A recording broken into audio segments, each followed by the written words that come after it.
Prayer, a timeless and deep connection between humans and the sacred, has evolved throughout history. This video explores the earliest forms of prayer and the diverse methods used across civilizations and religions.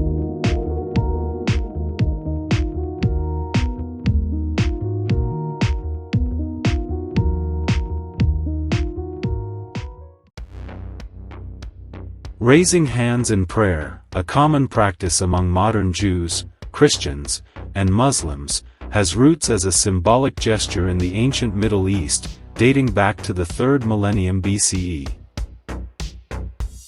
This gesture of raising hands, which has held different meanings across civilizations and traditions, was commonly a practice for both greeting and showing respect in ancient Middle Eastern societies, and was even part of praying. In ancient Mesopotamia, when someone of lower social standing approached someone of higher rank, the lower person would pay homage by raising their hands as a sign of greeting and respect. This image is a Mesopotamian seal dating back to 2100 BCE, depicting a Sumerian king named Ur-Nammu seated on a throne with other individuals standing before him. The person closest to the king has raised their hands as a sign of respect. The last person has raised both hands in a posture of prayer as we know it today, engaging in supplication and religious acts before the king. The Sumerian term, shu'ila, described a prayer where worshippers raised both hands, similar to modern prayer.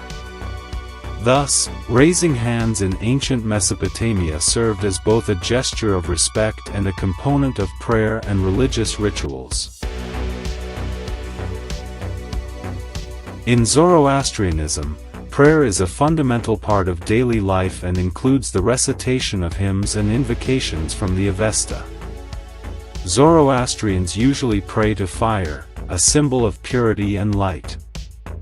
Fire is kept in fire temples as a symbol of purity, and the clergy are responsible for its constant maintenance.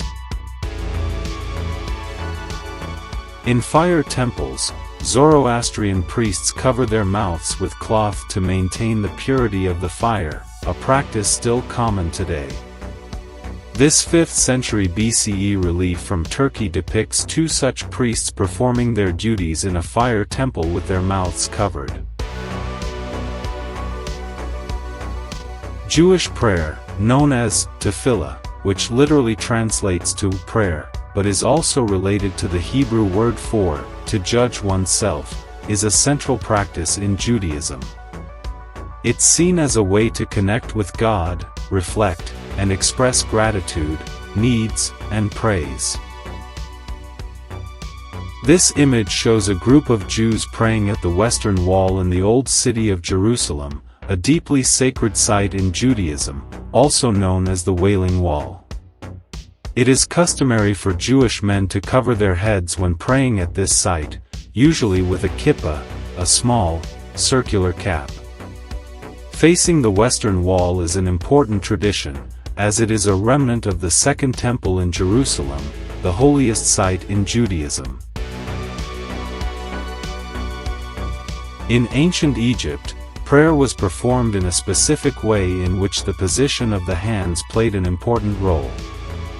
To show respect and ask for help from the gods, people often raised their hands with open palms towards the sky, which was considered a sign of reverence, supplication, and appeal to the gods or pharaohs.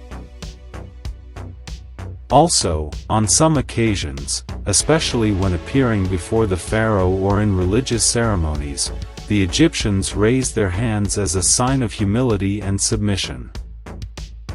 Therefore, raised hands in ancient Egyptian culture symbolized respect, the desire to connect with the gods, and had a devotional aspect. In ancient Rome, prayer and sacrifice were often seen as a kind of bargain with the gods. People offered gifts and, in return, expected divine favor and support. The Romans believed in multiple gods and prayed to the relevant deities for different aspects of their lives. For example, they prayed to Ceres for agriculture, to Mars for war, and so on.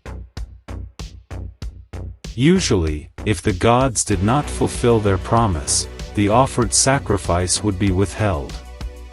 People gave offerings and, in return, expected their requests to be granted.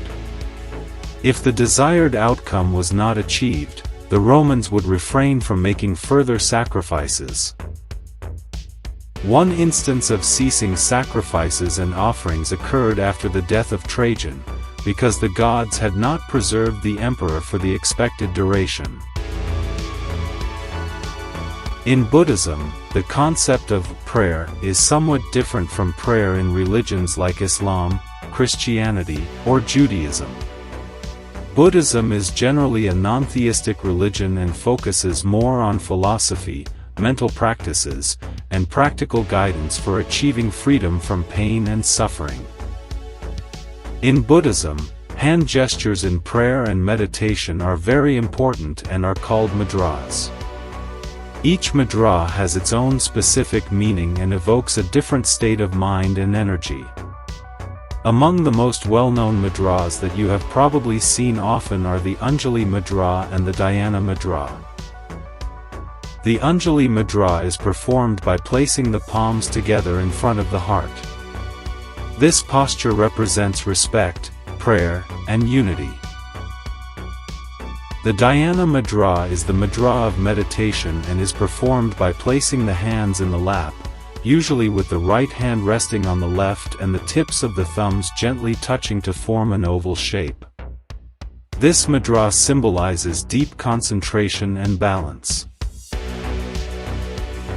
And as a final point, we will examine the way Quakers pray and worship. Quakers gathered in silence to pray, waiting to feel the presence of God.